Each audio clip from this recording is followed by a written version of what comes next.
欢迎来到新闻频道。当您订阅频道时，演员们会很高兴。谁说古风剧老套路？谭松韵、杨紫用6部大剧颠覆你的想象。说实话，今年这古风励志女主剧火到连我家楼下王大妈都开始追剧，边啃榨菜边感慨丫头们可真能整。数据一摆出来，80亿话题阅读量，75%都是女性观众。不得不说，这是要把古装剧的天搅个底朝天啊！过去那些手帕遮面、泪眼朦胧的后宅争斗戏码，好像一夜之间全进了历史博物馆。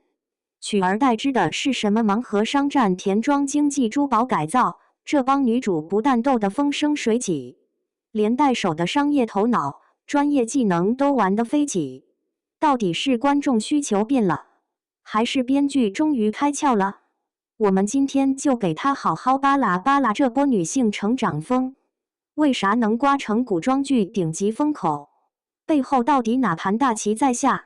傻白甜正式下岗，高智商女主高调上位，这操作真不带喘气。曾几何时，古装剧里的女主不是被后宅那些盘道人才阴得喘不过气，就是一副人见人欺，讲个话都怕被反杀的样子。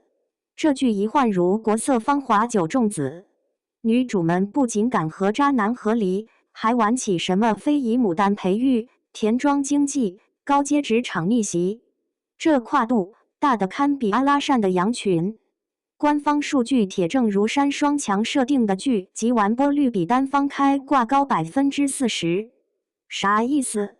观众已经不满足弱女子被虐千遍，而是要看能搏能赢能掰头的双强智力对垒，是不是有点像楼下棋牌室，单人对弈没人，双人龙虎斗，围观的都能挤翻天？这秀操作让剧粉直喊这才是我等的那口爽气。为啥这些女主能让观众跪着追？成长路径搞出了新花样，比如蜀锦人家季英英把祖传染丝手艺结合现代盲盒营销，玩得云里雾里，让大姑娘小媳妇恍惚间看到了淘宝货品的晋级之路。又比如珠帘玉幕端午，采珠奴转身变珠宝大亨，靠一套独门废料变宝加珠定价，直接让珠宝圈的老炮都服气。这种剧情兼顾专业性与爽感，不是天降大女主开挂，而是有知识垫底，技能一层一层拔高，让人看得耳根子都发热。感情线也不再是你侬我侬的醋坛子，而是跟事业线深度绑定，妥妥的并肩战友模式。锦心似玉里，11娘和大石头般的丈夫从婚前生疏到宅斗合力，一路打怪升级。你说奇怪不奇怪？以前大家嗑的是甜腻小盐，现在倒成了你不帮我打怪，我就给你开小灶。观众不光看爱情，还看成长，这种打怪式爱情，让独立女主的光芒又多了一层滤镜。说到文化赋能，也是开了天眼。蜀锦人家复原了3谢法，非遗保护中心都点赞。珠帘玉幕详细科普采珠工艺，2亿播放量直接说明专业够硬。这招剧情加文化一出，娱乐和知识双丰收。别说姑娘们追剧，连老爷爷看了都要跟着长姿势。那你以为这风口一开就皆大欢喜了？幼稚了不是？其实暗流涌动。易水的反方声音，一些老戏迷开始吐槽，女主太开挂了，根本不接地气。咋古代还有盲盒营销？哥这忽悠谁呢？也有人嫌弃剧情节奏太快，女主不光智商在线，连学习能力都逆天，再难也能3分钟解决问题，这还能有啥人间烟火气？还有业内人士讲高智商女主设定是好，但容易导致人设同质化，一批剧集看下来，换汤不换药，主角都快成模板批量生产了，普通观众的自我代入感也微妙变化。东北小吴跟我说，我寻思我家闺女倒是比剧里还拼命，可惜现实职场没那么多高能道具，女主逆袭套路多了，也就图个乐呵。这话放在现在，无数小镇姑娘都会点头，毕竟古风剧还是隔着玻璃看花，你不能全拿来指导生活，爽是一时的，落地才是根本。咱说正好，就在大家吐槽职业不接地气、人设模板化之际，突然刷屏的是珠帘玉幕里废料改造创新模式，真被业内专家认证为珠宝圈最新玩法。非遗专家也站台背书，大伙一看啥玩意儿？不光娱乐，还能长知识。这剧情竟然提前剧透了珠宝行业的转型方向，蜀锦人家复原蜀红丝工艺，三谢法都成全网热搜，带动线下非遗体验空间流量暴增，文化赋能直接变成现实经济增长点。还有更劲爆的是，那些事业线和感情线捆绑得紧紧的女主，现实里真的成为女性职场发展的灵感来源。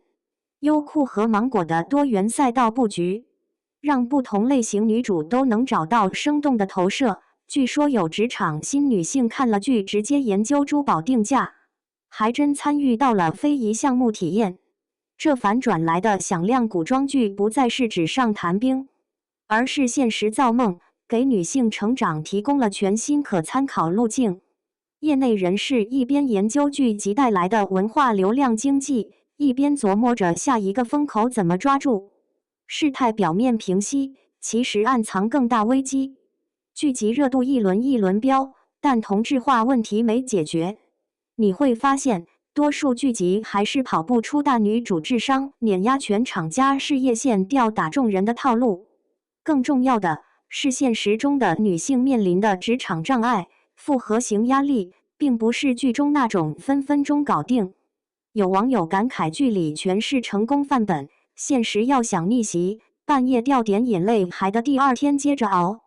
有专家也指出，女性独立成长固然鼓舞人心，但塑造过于理想化的女主，也可能让观众逐渐陷入看得爽，做不到的落差，甚至反向加重焦虑。各平台赛道差异化其实也是把双刃剑，大家都想找准女性成长新风口，但剧集扎堆，题材高度重叠，难免让观众审美疲劳。有极端观众开玩笑，在看古装女主逆袭，就像吃了3碗酸菜，一张嘴全是烟味。分歧加深，剧圈内部也在质疑女性成长叙事到底还能玩出啥新花样？能否低调一点，贴近现实，拿点普普通通的小胜利，也让大家高兴一下？真要说，这些古风女主励志剧让人看着着实舒坦，甭管现实咋难，至少剧里你能眼见女主一路飙升，顺便长点知识小本领，可正如会哭的孩子有奶吃。剧集里的高能女主其实和咱们家里屁孩过家家还有点像，输得起，赢也特别能嘚瑟。你说这样的女主现实见到一回，那的是黄大仙显灵了吧？反倒是咱现实中那些普通姑娘，顶着生活压力温柔发光，也一样值得大片的掌声。剧集能红不光靠逆天改命，最根本还是观众需要点希望，需要点自我实现的小梦。顺便给平台个锦旗，你们的剧确实会整，但别把女主都写成超级玛丽，能不能让他们穿上人字拖，也偶尔跌个跟头？我们不嫌你剧里有缺点，咱喜欢的是真实和温暖。眼看女性成长风古装剧逆出新味，这种全能女主一战到底的爽剧套路是治愈内心，还是给现实女孩加了个更重的心理包袱？您说是该继续让女主一路开挂带飞，还是偶尔多点平淡真实的转折，让潜力股也渐渐阳光？古风励志剧到底该不该再创新一把，还是就让他们继续稳坐职场逆袭顶流？